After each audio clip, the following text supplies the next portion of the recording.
안녕하세요. 전 40대 여자입니다. 이 나이가 되도록 결혼을 하지도 아이가 있지도 않고 혼자서 일도 하고 취미 활동도 하고 그러면서 혼자 살고 있어요. 제가 이렇게 사연을 보내게 된 이유는 아직도 세상은 넓고 따뜻하다는 사실을 말하고 싶어서 이렇게 글을 쓰게 되었습니다. 사실 저는 소위 말하는 가출 청소년이었습니다. 제 얘기는 어린 시절로 거슬러 올라가면서 시작할 수 있거든요. 제 어린 시절은 참 불우했어요. 저를 낳으신 엄마와 아버지는 사이가 좋지 않아 할머니 손에 홀로 커야 했습니다. 할머니는 폐지를 주우시며 저를 길러내셨어요. 집의 가계 사정은 여의치 않은 편에 속했지만 할머니의 사랑은 듬뿍 받을 수 있었습니다. 할머니는 제가 학교에 가는 시간에 맞춰 함께 나가 하루 종일 폐지를 주우셨어요. 그게 바로 저희의 생활비였거든요. 그래서 그런지 할머니는 항상 어깨가 쑤시다며 제게 안마를 해달라고 하셨었죠. 할머니에게 안마를 하기 위해 다가가면 항상 희미한 파스 냄새가 났습니다. 코끝을 알싸하게 찌르는 그 냄새가 좋으면서도 싫은 냄새였어요. 할머니 냄새 같아 친근하지만 할머니가 힘들다는 뜻이어서 너무 싫었거든요. 그때까지도 전 저희 엄마 아버지가 죽은 줄 알았습니다. 제가 어느 순간부터 저는 계속 할머니와 단둘이서 살아왔기 때문이지요. 훗날 할머니가 돌아가시고 나서야 알게 되었습니다. 엄마 아버지가 죽은 것이 아니라 엄마와 아버지 두 분 다 저를 버리셔서 할머니가 절 떠맡았다는 사실을요. 할머니는 제가 성인이 되기 전에 노안으로 세상을 뜨셨어요. 돌아가시는 와중에도 제게 우리 이쁜 강아지 혼자 두고 할미가 먼저 가서 어쩌누 하고 눈물을 지으셨습니다. 매번 제가 커서 호강시켜주겠다고 가슴을 부풀리며 당당하게 외치면 할머니는 늘 인자하게 웃으시며 우리 똥강아지 하셨었는데 순식간에 전 홀로 남아버렸어요. 할머니가 돌아가시고 난 뒤 홀로 남은 저는 정말 절망만 가득했었답니다. 할머니의 장례식도 주위 이웃분들의 도움으로 겨우 치러냈어요. 할머니의 장례식이 끝날 때까지 저 혼자 빈소를 지키고 돌아왔어요. 그러던 어느 날 할머니 명의로 되어 있던 저와 단둘이 살았던 집을 정리하기 위해 누군가 찾아왔더라고요. 그 사람이 제 아버지란 사람이란 것을 알게 되었을 땐 기쁘기도 증오스럽기도 했습니다. 아버지는 그제서야 제가 자신의 딸이란 사실을 깨달았던 것인지 담배를 몇 개나 연달아 태워 피우시고는 저를 데리고 본인의 집으로 향했어요. 저는 할머니의 마지막 향취가 묻어 있었던 그 집을 떠나고 싶지 않아 울면서 가기 싫다 매달렸지만 소용이 없었어요. 할머니의 유품만 간신히 챙겨 아버지를 따라 거처를 옮겨야만 했습니다. 아버지는 저를 할머니의 손에 맡기고 난 뒤 새로운 가정을 꾸리셨더군요. 그 집은 이미 완벽한 하나의 가정이었어요. 전 불순물 같은 존재와 마찬가지였고 걸림돌 같은 존재란 것을 집에 들어감과 동시에 바로 알겠더라고요. 이미 새어머니와 아버지 사이에 자식도 둘이나 있었습니다. 제게 계모가 되는 새어머니도 절 무척 싫어하는 것이 눈에 보였죠. 저를 무슨 벌레 보듯 하시더라고요. 차라리 아버지가 집에 계시는 날이면 괜찮은 날들이었습니다. 적어도 매를 맞진 않았었거든요. 새어머니는 아버지가 집에 없으신 날이면 손에 집히는 대로 저를 내려치기 시작했습니다. 집안일을 제게 시키는 것은 물론 불 꺼진 화장실에 몇 시간이고 갇혀 있었던 적도 있었어요. 문을 두드리며 열어달라 했는데 새어머니는 들은 척도 하지 않았습니다. 그렇다고 제가 괴롭힘을 당하고 있다는 사실을 아버지께 말을 할 수도 없었습니다. 아버지에게 말을 하는 순간 새어머니가 절 혼내겠다고 협박했거든요. 그리고 제가 아버지께 사실을 말한다고 하더라도 아버지가 절 믿을 거란 생각도 들지 않았어요. 아버지조차 저를 사랑해서 거둔 것이 아니라 계속 버려뒀다가 어쩔 수 없이 도맡았다고 종종 말씀하시곤 했었거든요. 그때 제 나이는 겨우 17살 정도에 지나지 않았고 그렇게 학대에 지배당한 환경 속에 놓여서 제대로 된 사고가 가능하지 않았습니다. 그런데 어느 날 정말 딱 죽고 싶더라고요. 이렇게 살 바엔 왜 사는 건가 싶었고 날 두고 왜 먼저 갔냐고 하늘에 대고 할머니에게 물어보기도 했어요. 한계에 부딪히는 듯한 느낌이 들었습니다. 틈만 나면 머리채를 잡히는데 여기 꼭 있어야 할까 하는 의문도 생겨났죠. 그리고 새어머니가 저를 그렇게 우습게 알기 시작하니까 그 자식들은 겨우 10살 남짓 되는 나이였던 것으로 기억을 하고 있는데 제게 발을 걸거나 먹던 음식을 제게 집어던지며 주워 먹으라고 명령하는 등 갖은 해괴한 방식으로 저를 괴롭히기 시작하더라고요. 그래서 그때 가출을 결심했어요. 어차피 여기 있어봤자 우리 아버지는 절 보호 하나 제대로 해주지 못하고 계시고 새어머니는 저를 어떻게 학대해야 잘 학대했다 소문날까 하는 얼굴로 매일을 고민하시고 이복 동생이란 것들은 저를 알기를 우습게 하라 미친 듯이 약을 올리고 때리고 괴롭히기 시작하니까 제가 정말 도저히 살 수가 없겠더라고요. 그렇다고 빈손으로 나가기도 싫었습니다. 할머니가 돌아가시면서 남겨준 통장이 하나 있는데 그 통장 안에 4천만 원이 들어있었어요. 제 명의로 된 통장이었죠. 하지만 할머니가 악착같이 모은 돈이었기에 함부로 쓸 수가 없겠더라고요. 그래서 이왕 가출도 할 것이고 2번 다시 얼굴도 보지 않은 채로 살 것 같은데 아버지와 새어머니라면 그동안 나 키워주지 않은 대가만큼 돈이라도 훔쳐가지고 나가야겠다 다짐했죠. 미리미리 가출하는 것을 상상하고 연습했습니다. 매일 잠들기 전에 쌓아놓은 짐을 풀고 일어나면 짐을 쌌어요. 언제든지 훔쳐서 달아날 수 있게 말이에요. 그러던 어느 날 가출하기 딱 좋은 기회가 찾아왔습니다. 아버지는 출장을 가셔서 들어오지 않는 날이었고 새어머니는 술에 취해 잠드셨더라고요. 미리 새어머니께 핍박을 받으며 청소를 할 적에 눈여겨보았던 안방 안에 위치한 금고문을 따서 그곳에 있는 현금 따발과 새어머니의 금반지와 같은 귀금속들을 쓸어 담았습니다. 이복 동생들은 자기들 방에서 퍼즐러 자고 있었으니 거의 제 세상이었죠. 저를 막을 수 있는 것은 아무것도 없었습니다. 조마조마한 심정으로 손을 벌벌 떨어가며 주워 담았고 하나도 빼먹지 않았어요. 그 와중에 챙겨야 할 것들은 다 챙겼더라고요. 어차피 할머니 집에서 아버지 집으로 오면서 들고 왔던 짐들도 별로 없어서 할머니가 남겨주신 유품과 제 명의의 통장, 그리고 새엄마의 기금속과 방금 쓸어 담은 현금 정도? 마지막으로 옷 몇 벌 정도만 가지고 가출을 감행했어요. 가출하기 직전에 편지도 한 장 썼습니다. 저를 찾지 마세요.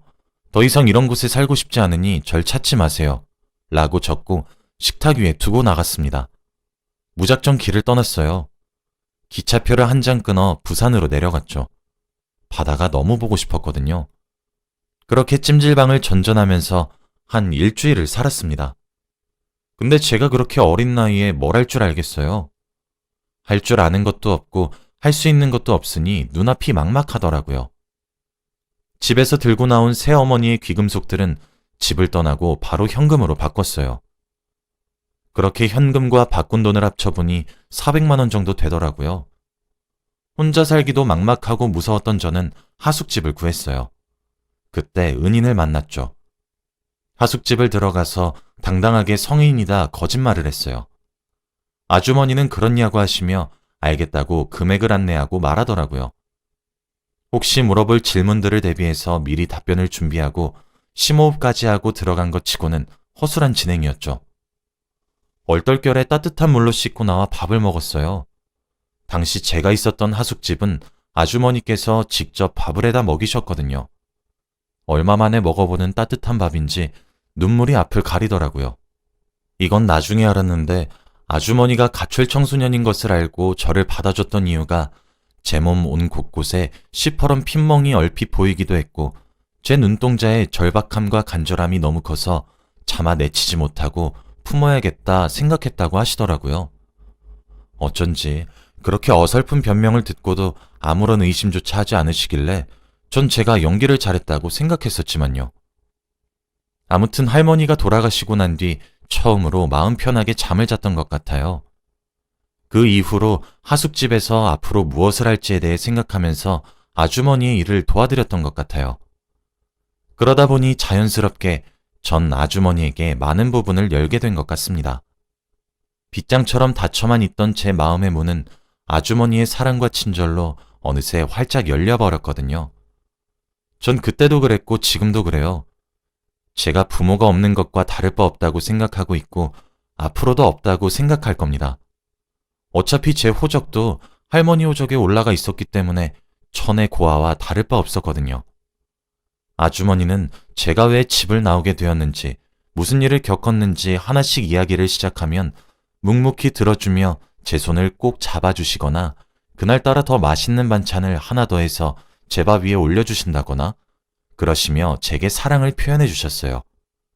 나중에 알았는데 아주머니는 사고로 남편과 두 딸을 잃으시고 학교 근처에 하숙집을 차려서 적적하신 생활을 달래고 있으셨던 거였더라고요. 둘 다 사랑하는 가족을 잃었다는 공통점 때문인지 저와 아주머니는 가까워졌고 저도 엄마 하며 곧잘 따랐습니다. 그렇게 한 해가 지나갔어요. 그러던 어느 날 아주머니는 제게 공부하기를 권유하더라고요. 여자가 혼자 세상을 살아가려면 아는 것도 힘이 될 수 있다고 하시면서요.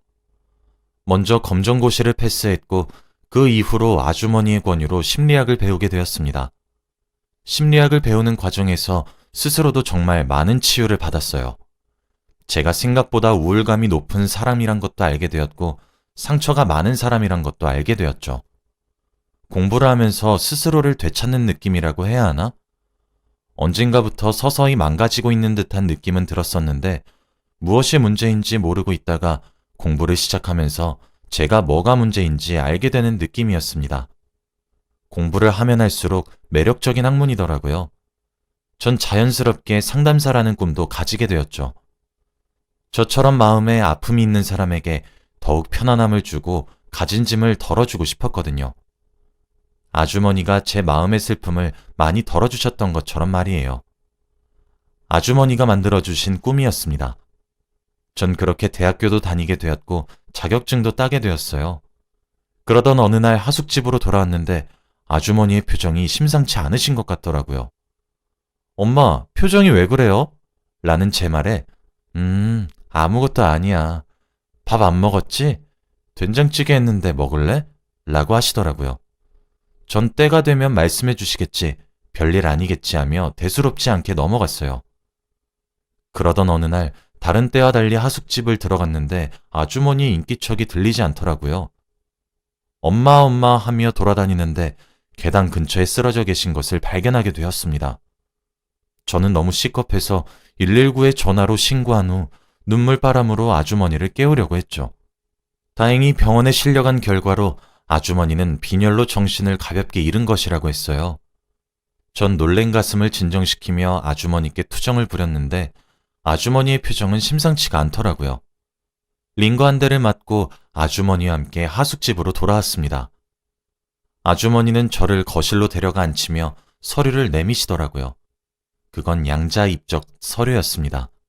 그리고 이어지는 아주머니의 말씀은 충격의 연속이었어요. 연수야, 먼저 무슨 말을 해야 될지 잘 모르겠지만 아마 너에게 설명하는 과정이 뒤죽박죽일 것 같기도 해. 그래도 차분하게 들어주었으면 좋겠어. 일단 이건 양자 입적 서류야. 내가 널 양자로 들이겠다는 서류고 이걸 내면 너와 나는 법적으로 엄마와 자식의 관계가 되는 거지. 너에게 갑작스러울 수 있을 거라고 생각해. 하지만 난 네가 우리 하숙집의 문을 두들기고 필사적으로 성인이라 속이며 온몸에 피멍을 달고 들어왔을 때부터 넌 내가 품기로 했었어. 알량한 위선이었을 거라 말을 해도 할 말이 없긴 한데 네 얘기를 들을 때마다 그 어린 나이에 쓸 마음고생을 생각하면 눈물이 앞을 가렸고 나도 죽은 우리 남편과 자식들이 생각이 나고 그랬었거든. 사실 하숙집도 내 적적한 마음 좀 달래보고 싶어서 시작한 것도 있었어. 내가 가족을 잃어서 누군가에게 엄마처럼 따뜻한 밥 한 끼 해주고 싶었거든. 그래서 내가 널 딸로 여기고 싶어서 입적하고 싶은 것이 이 서류를 내미는 첫 번째 이유야. 두 번째 이유는 내가 위안 말기라고 하더라, 연수야. 라고 하시는 겁니다. 저는 정말 엄청나게 깜짝 놀라서 하려는 말도 잃은 채 멍하니 아주머니 얼굴만 쳐다봤어요. 그런 저를 보며 아주머니는 씁쓸하게 웃으시면서 많이 놀랬지?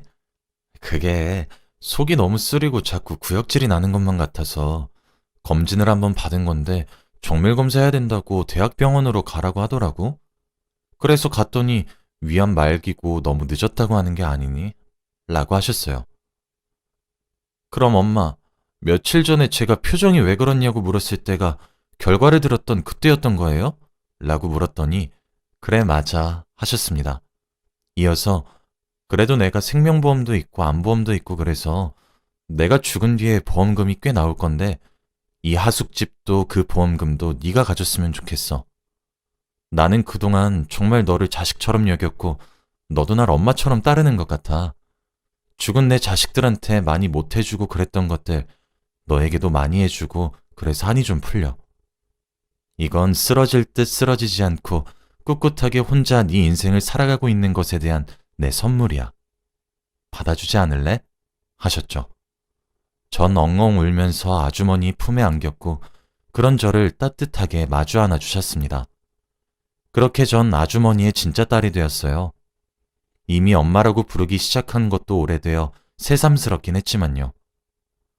아주머니는 갑작스럽게 위암말기에 걸렸던 것처럼 갑작스럽게 세상을 떠나셨습니다. 보통 위암, 게다가 말기에 걸리게 되면 1년 정도밖에 살지 못한다고 하더라고요. 아주머니는 좀 더 오래 1년 6개월을 사시다가 꽃이 피는 계절에 흙으로 돌아가셨죠. 아주머니의 장례를 치르고 있었는데 아주머니의 가시는 마지막 길을 얼마나 많은 사람들이 왔는지 모르겠더라고요. 전부 아주머니가 따뜻한 밥을 해가며 먹인 하숙생들이었습니다. 생전하셨던 선행들로 인해 마지막엔 복작복작거리며 저희에게 배웅받아 가셨죠. 저도 처음엔 많이 힘들었어요. 제가 사랑하는 사람들은 다 떠나는 건가 하며 슬픔에 허우적대기도 했습니다. 그럴 때마다 아주머니가 꼭 공부를 끝마치란 말과 할머니의 훌륭한 사람이 되라는 말들을 응원 삼아 더 독하게 공부하기 시작했어요. 그렇게 전 지금 젊었던 시절 꿨던 꿈을 이뤘고 어엿한 상담사가 되었습니다. 현재 저는 어렸을 적의 저와 같이 가정폭력의 피해에 노출되어 있거나 심리적으로 우울하고 불안한 아이들을 도맡아서 상담을 하고 있고 그 이외에도 자원봉사로도 틈틈이 남들을 위해 봉사하며 살고 있어요. 요즘 시대엔 하숙집이 사라질 수밖에 없어 아주머니와 제가 함께 살았던 그 집은 독서실로 개조해서 여전히 운영 중입니다. 저는 어렸을 적 가출을 거듭하는 과정에서 충분히 엇나갈 수 있었고 나쁜 길로 빠질 수 있었지만 제 주위에 운 좋게도 좋은 어른이 있으셨기에 이렇게 떳떳하게 살아갈 수 있게 된 것 같아 저도 누군가에게 그런 좋은 어른이 되는 것이 현재 삶의 목표입니다. 앞으로도 남들에게 특히 아직 성숙하지 않은 미성년자들에게 등불 같은 존재가 되고 싶고 그렇게 살기 위해 노력하려고 합니다. 그러니 여러분들도 너무 절망에 빠지지 마시고 힘내시길 바랍니다. 제 긴 이야기 들어주셔서 감사합니다.